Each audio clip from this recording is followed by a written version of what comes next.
Bismillahirrahmanirrahim. Assalamualaikum warahmatullahi wabarakatuh dan salam sejahtera kepada pendengar MAC FM, My Anti-Corruption Channel. Sekarang ini anda bersama dengan saya, Diana, dalam slot sesi temu bual bersama dengan tetamu kita. Dan anda boleh dengarkan kami menerusi Facebook Live MAC FM dan juga portal www.mecc.fm. Tanpa melengahkan masa, saya nak memperkenalkan tetamu kita pada kali ini, iaitu Yang Amat Setia Datuk Seri Muhammad Hamdan bin Haji Wahid, iaitu Ketua Pengarah Jabatan Bomba dan Penyelamat Malaysia. Apa khabar Datuk Seri? Alhamdulillah Puan. Ya, sebenarnya MAC FM sangat berbesar hati apabila diberi kesempatan untuk menemu bual dengan Ketua Pengarah Jabatan Bomba dan Penyelamat Malaysia sendiri, kerana saya tahu dalam kepadatan jadual, tetapi pada hari ini kita dapat menyelitkan sementara jadual untuk temu bual kita ni. Baiklah Datuk Seri, bila dikatakan untuk saya menemu bual dengan JBPM, saya amat teruja kerana ini adalah salah satu agensi yang bagi saya amat rapat dengan masyarakat. Ya, apa taknya kalau kita kata masyarakat ni memerlukan bantuan dalam menyelamatkan nyawa dan juga harta benda, JBPM adalah agensi yang kita cari. Itu adalah misi daripada JBPM sendiri.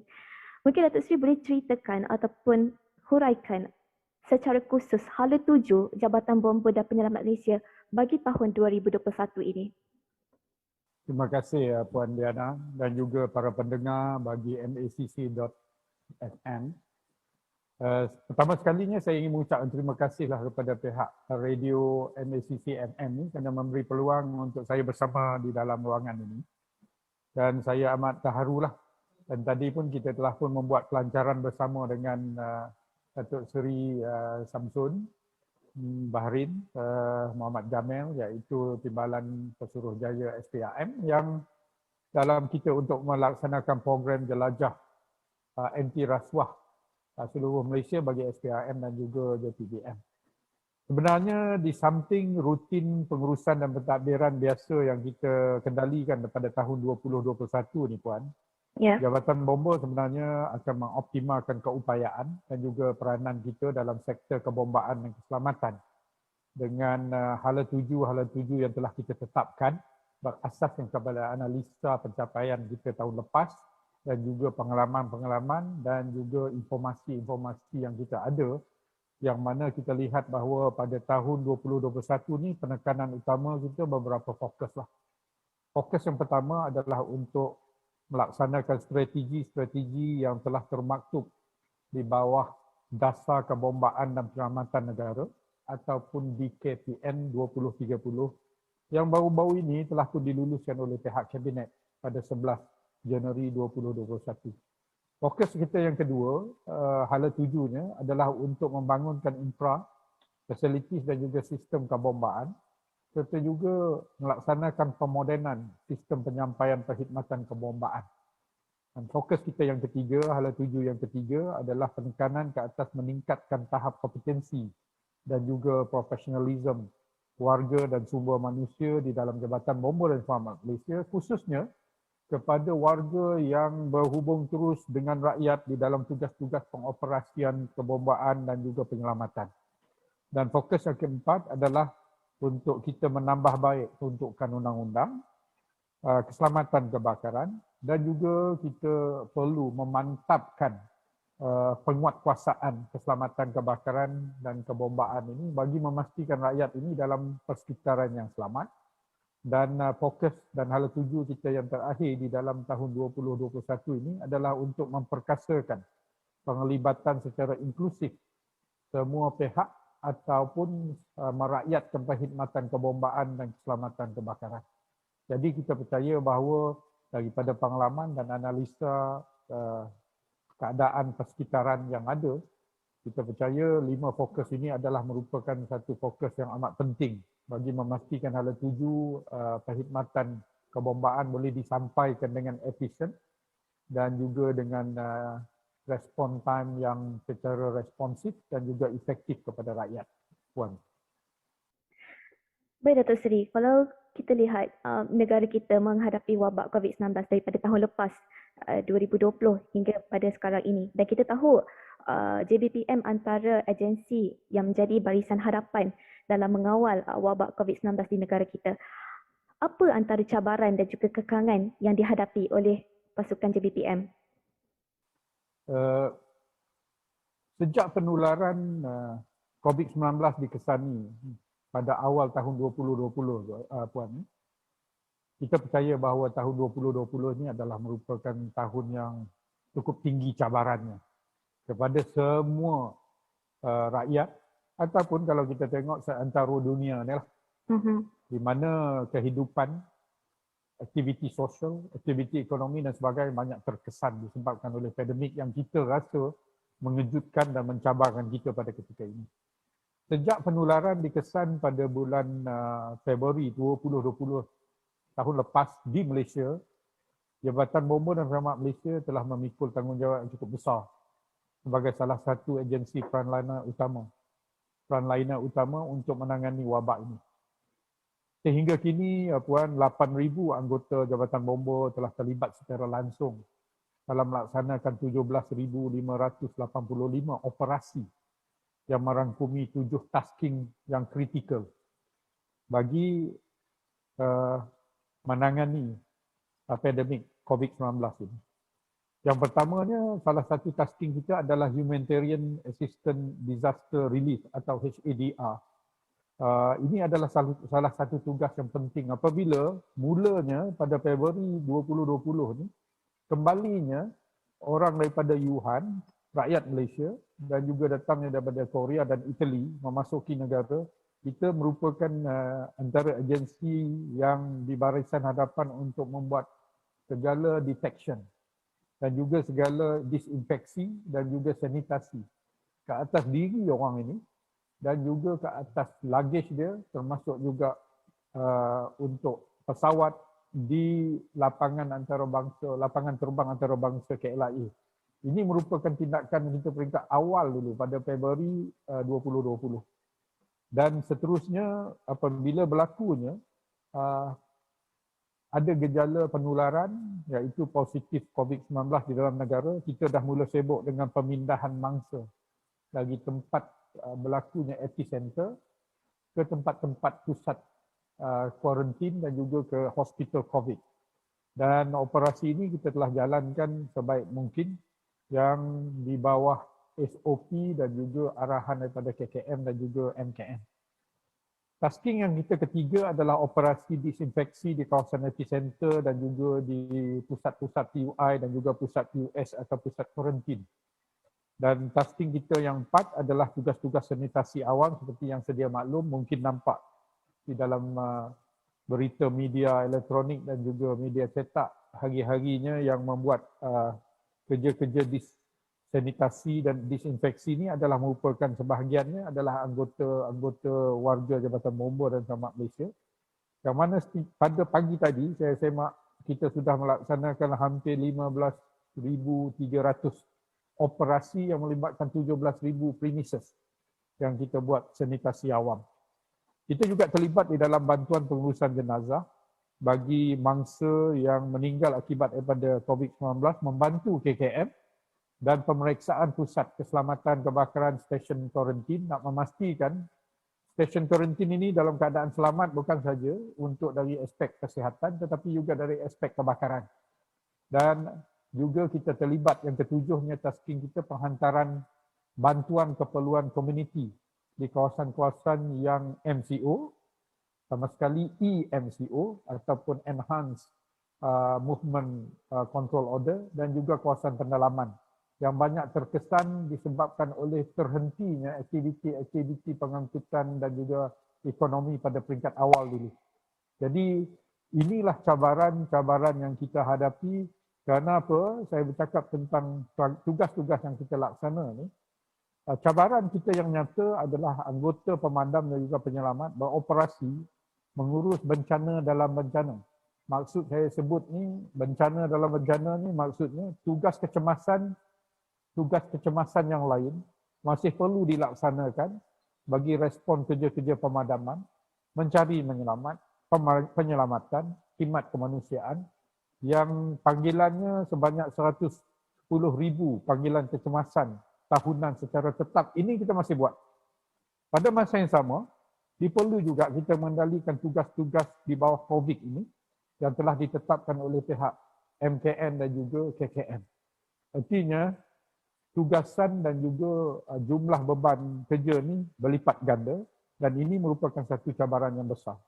Di dalam kita melaksanakan misi-misi penyelamatan dan pemadaman pula, SOP keselamatan kesihatan diri dan juga untuk mengelakkan jangkitan daripada terkena kepada pegawai penyelamat kita, warga penyelamat kita perlu dipatuhi juga bagi mengelakkan merebakkan jangkitan COVID-19 daripada mangsa kepada mangsa, daripada mangsa kepada penyelamat ataupun sebaliknya. Dan ini juga cabaran kita di dalam keadaan pandemik COVID-19. Jabatan turut terkesan apabila seramai 100 orang anggota didapati positif COVID. Dan saya percaya angka ini kalau kita tidak mempunyai langkah untuk memperketatkan SOP kita, mungkin dia akan bertambah. Tetapi keadaan ini kita kadang-kadangnya beyond kita punya kontrol. Kita telah pun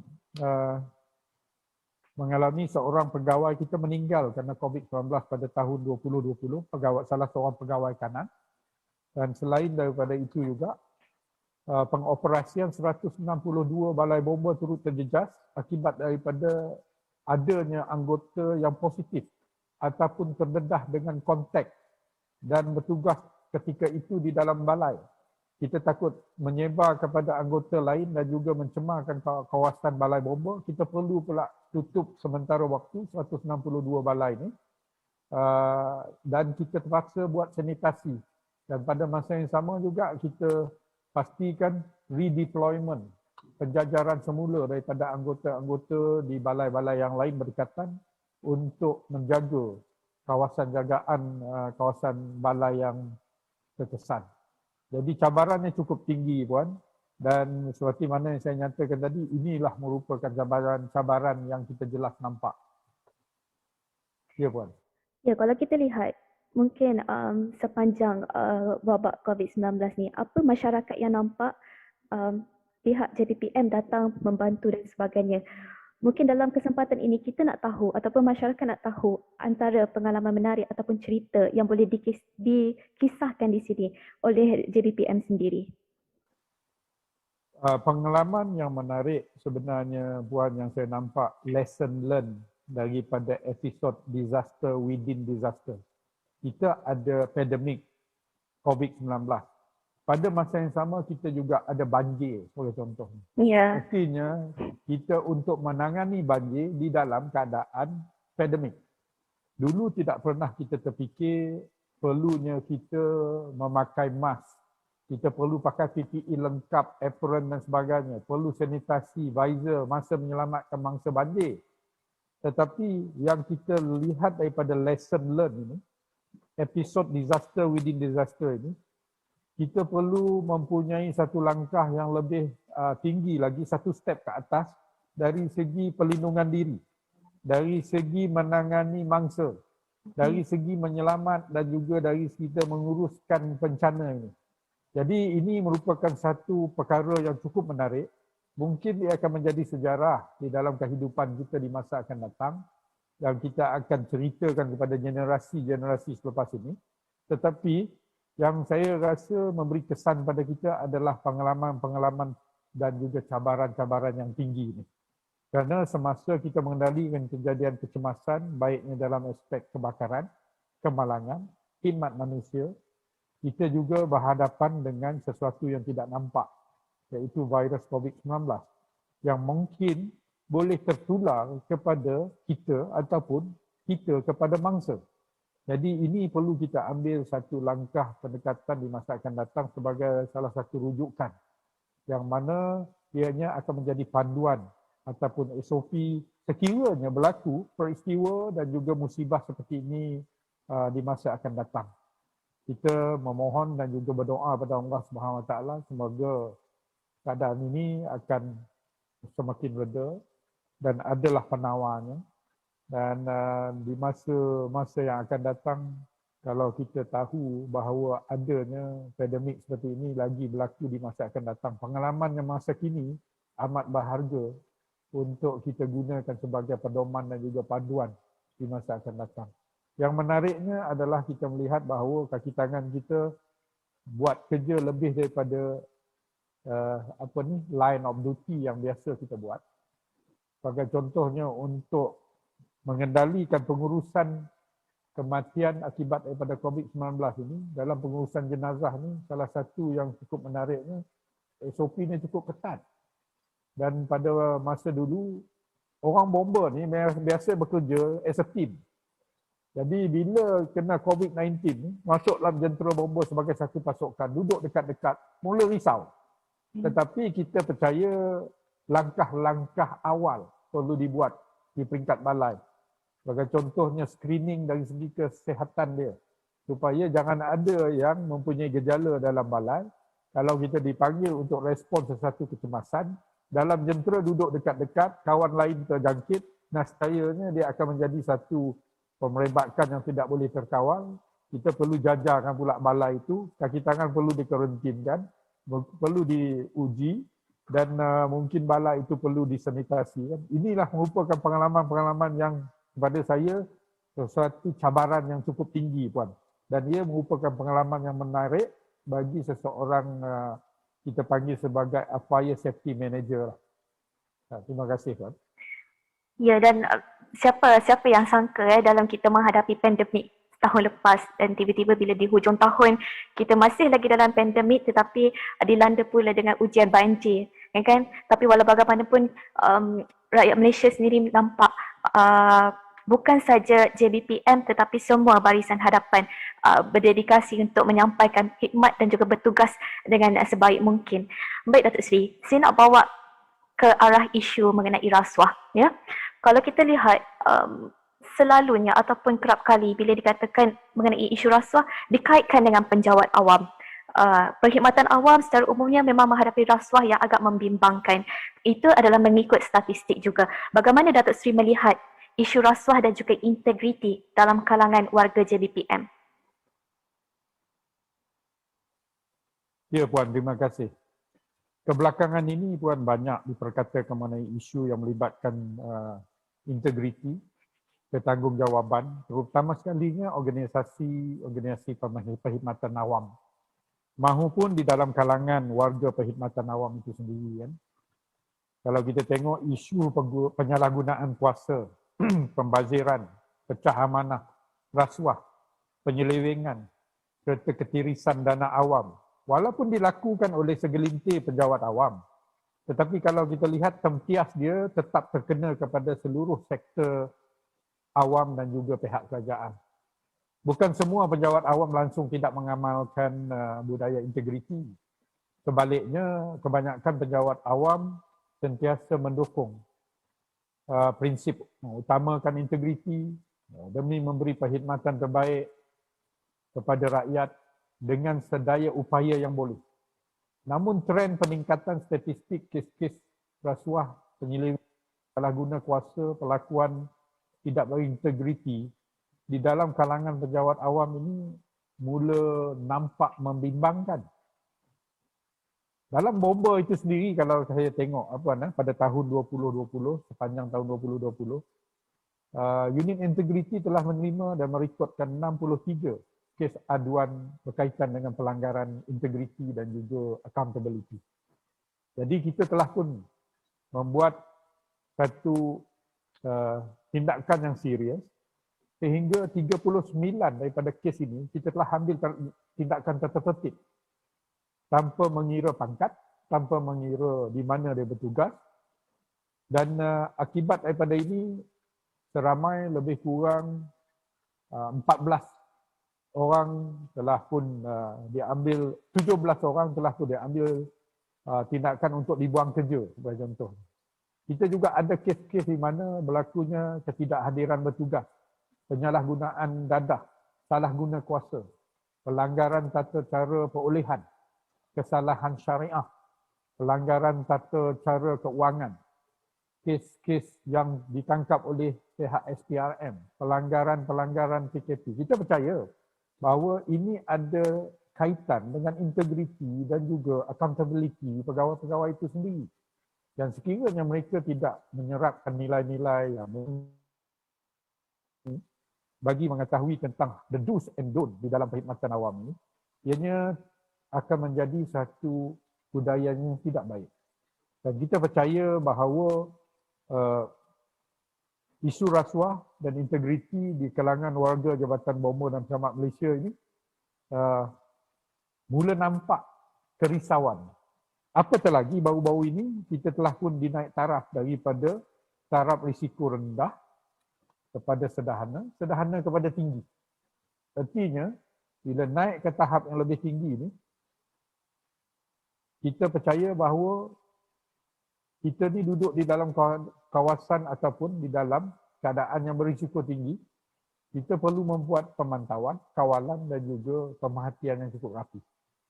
Jadi saya sebenarnya menyatakan kepada pegawai-pegawai dan warga Jabatan Bomba tiada kompromi di dalam kes-kes pelanggaran disiplin, etika dan juga kes-kes rasuah.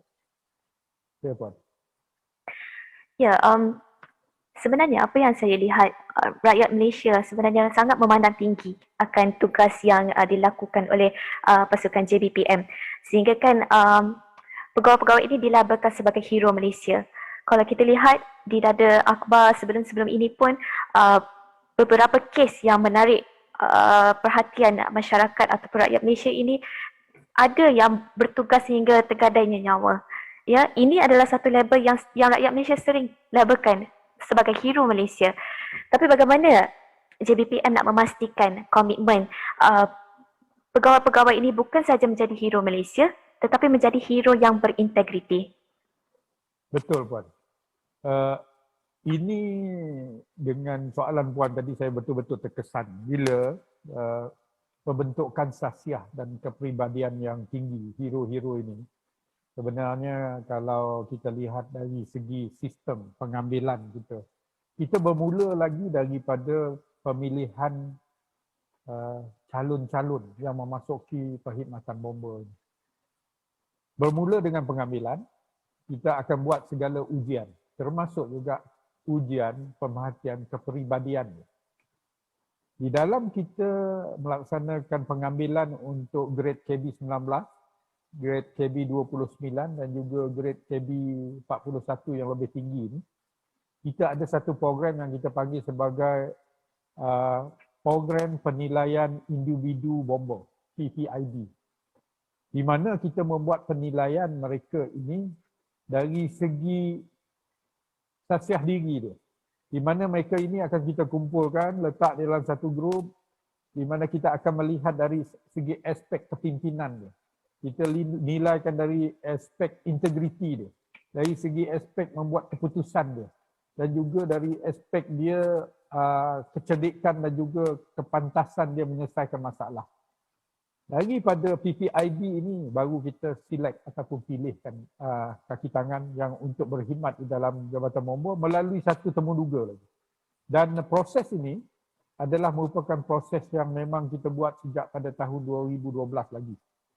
Untuk memastikan bahawa yang memasuki perkhidmatan bomba ni dia ada nilai-nilai yang boleh menjadi penyelamat.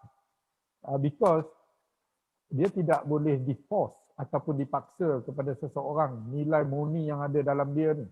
Kerana tugas bomba ni, kalau tuan tengok, they willing to sacrifice their own life for the sake of a stranger. Dia sanggup memperjudikan nyawa sendiri untuk menyelamatkan nyawa orang lain. Ini satu merupakan amalan dan budaya yang cukup mulia. Jadi untuk menanamkan sifat-sifat ini, kita memula dari segi proses pengambilan calon untuk memasuki perkhidmatan bomba. Banyak ujian-ujian yang dibuat. Bila dia masuk dalam kursus asas, dia terpilih. Kursus asas kita 4,5 bulan hingga 9 bulan. Bergantung kepada grade-grade pegawai dia. Di dalam inilah kita taruh dan tanamkan perkara-perkara yang penting berkaitan dengan etika, berkaitan dengan nilai trust, berkaitan dengan kerohanian, berkaitan dengan penyesuaian dan wajar diri di dalam keadaan-keadaan krisis. Di dalam kita menanamkan rasa khidmat bakti pada masyarakat. Dan ini sebenarnya Puan, kita pastikan mereka ini mempraktikkan apabila kita tempatkan dia ke balai-balai selepas kursus asas nanti. Jadi bila dia ditempatkan di balai-balai yang baru, selepas pun tamat kursus-kursus rekrut kita panggil ataupun kursus asas, apabila diterima di peringkat negeri, ada satu lagi proses kita panggil sebagai penyesuaian pegawai untuk peringkat negeri, melihat kepada senario negeri tersebut. Kalau kita tengok hantar ke negeri Kelantan, budaya Kelantan lain. Kalau kita hantar ke negeri Terengganu, mungkin budaya orang Terengganu lain. Kalau kita hantar ke Kuala Lumpur, budaya Kuala Lumpur tak sama. Jadi ada lagi satu proses penyesuaian sebelum dia melakukan tugas-tugas dia dan juga di tempat secara tetap di Balai Momba. Ini sebenarnya nilai-nilai yang kita taruh pada peringkat awal, yang kita letakkan di peringkat awal. Kita percaya bahawa bagi membasmikan gejala ini, bagi menjadi barah dan juga berleluasa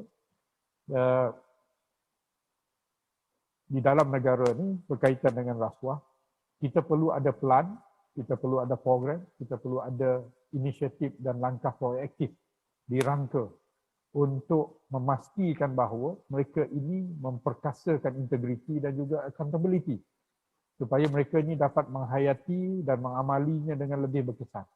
Sebab itu bila di dalam servis pula, dan kita banyakkan program kita, salah satunya pelaksanaan pelan pengurusan risiko CRM. Kita ada 26 hotspot yang kita tengok di dalam Jabatan Momba ini mempunyai risiko yang tinggi terhadap gejala-gejala rasuah. Jadi kita dah identify dan kita laksanakan pelan pengurusan risiko. Kita juga mengimplementasikan secara praktikal pelan anti rasuah dan kita memperhebatkan pematuhan kod etika pegawai bomba yang baru kita lancar. Walaupun kod ini memang sudah ada, kita lancar secara berstruktur pada pagi tadi dan kita mewujudkan sistem aduan online dan juga kita wujudkan pengaduan tentang rasuah secara online dan juga online tata tertib yang mana kita akan terima. Saya KP pun selalu menerima aduan secara online, secara WhatsApp daripada mana-mana pihak sekali itu. Termasuk kaki tangan dan juga masyarakat. Dan kita memantapkan pula jawatan kuasa anti rasuah. Kita mempergiatkan program pengurusan dan pengendalian tata tertib. Kita mengadakan taklimat SPAN dan pengurusan audit nilai 2.0. Di peringkat negeri, kita wujudkan kos kesihatan integriti. Di mana di negeri-negeri, di akademi dan juga di balai ini, kita wujudkan muscle integriti atau MI dan juga pegawai serentak integriti. Supaya dengan ini Puan, kita percaya dengan program-program awareness integriti dan juga pencegahan ini, kita percaya mereka ini bukan saja sebagai hero, tetapi hero yang berintegriti. Saya ambil contoh. Pergi memadam kebakaran. Selepas memadam, apabila kita membuat kerja-kerja overhaul untuk memastikan tak ada punca kebakaran lagi, kita jumpa sebeg duit yang ada di dalam rumah tersebut. Kalau pegawai ini tidak ditanamkan nilai-nilai ini, saya percaya hero ini mungkin jadi hero yang tidak berintegriti. Tetapi kita banyak kes di mana tuan punya bangunan yang menjadi mangsa kepada kebakaran ini, mengutuskan ucapan penghargaan dan terima kasih banyak kerana segala harta yang berharga ni dipulangkan semula. Lock, stock and barrel dia dipulangkan semula kepada semua mangsa-mangsa yang menerima.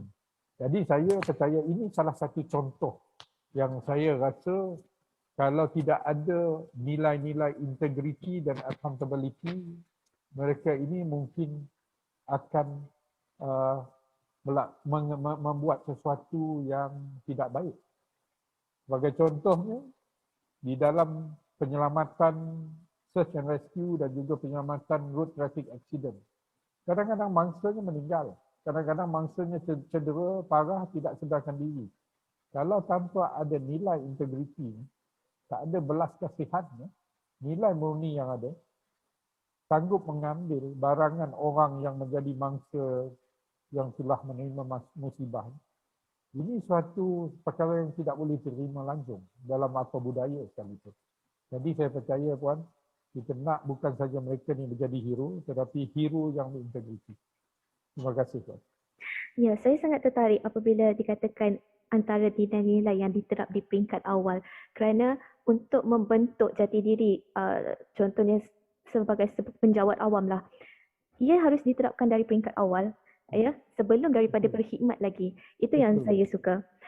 Jadi saya tertarik dengan satu kenyataan pada 13 Januari yang lalu, iaitu statement yang dikeluarkan oleh Ketua Pengarah Perkhidmatan Awam, Tan Sri Muhammad Khairul Adib Abdul Rahman.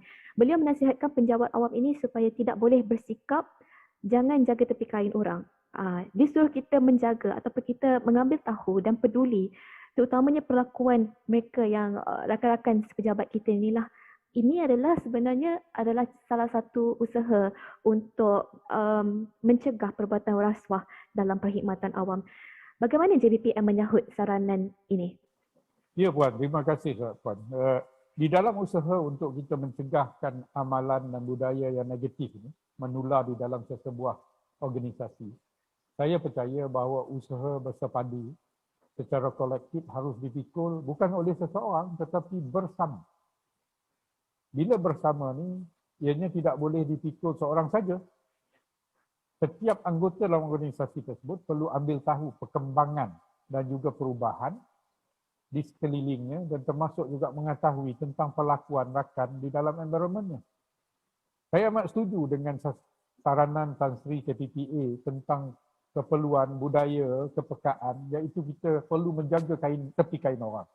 Kerana apa? Kepekaan kawalan kita terhadap environment, tabiat sekerja, ekosistem perkhidmatan, itu kritikal. Termasuklah melihat, contohnya, kita melihat lifestyle seseorang rakan kita. Ini kita jaga tepi kain orang ni. Tetapi kita melihat bahawa lifestyle dia tidak seimbang dengan gaji dan juga pendapatan dia ada sebagai penjawat awam. Melainkan mungkin pasangan dia tu adalah businessman macam Alip Sukri lah. Itu pun kita tidak menunjuk pasal di dalam perkhidmatan awam. Jadi, ciri-ciri mencurigai ini patut ada di dalam setiap orang untuk memastikan kita jaga tepi kain orang. Bukannya kita jaga tepi kain orang ni dari segi negatif, tetapi kita nak mengelakkan dia daripada tercebur terus di dalam kancah negatif ini.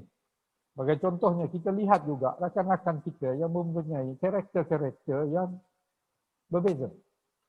Kita lihat kerenah melambat-lambatkan kelulusan. Boleh kita tegur. Sifat-sifat yang menyendiri diri. Balik pejabat lewat saja, orang lain sudah balik, tetapi kita tak tahu apa yang dia buat, tugas rasmi atau tidak rasmi. Yang ini perlu kita kena ada kawalan secara bersepadu. Bukannya kita nak jaga tepi kain orang, tetapi kawalan secara bersepadu. Yang mana untuk mengelakkan mereka ini dari menjurus kepada unsur negatif ataupun menjadi satu perkara yang berleluasa. Saya amat setuju dengan kenyataan yang dibuat oleh Tan Sri KTPA ini. Dan ini sepatutnya ada di setiap pegawai penjawat awam seluruh negara. Kerana apa? Kita ada saluran untuk kita buat aduan tentang corruption dan juga perkara yang berhubung kait dengan gejala tidak ada integriti. So, tidak salah kerana ianya merupakan langkah awal untuk mencegah benda ni daripada menular menjadi berleluasa. Okay, terima kasih Puan. Okey Puan, saya mempunyai keyakinan yang tinggi bahawa program jelajah anti rasuah JBPM dan SPRM 2021 ini akan memberi impak yang signifikan di dalam dua aspek. Aspek pertama adalah dari segi ataupun secara jangka pendek. Keduanya dari jangka panjang. Dari jangka pendeknya saya melihat ia akan memberi kesedaran awal, kefahaman awal tentang pentingnya aspek integriti di dalam perkhidmatan awam.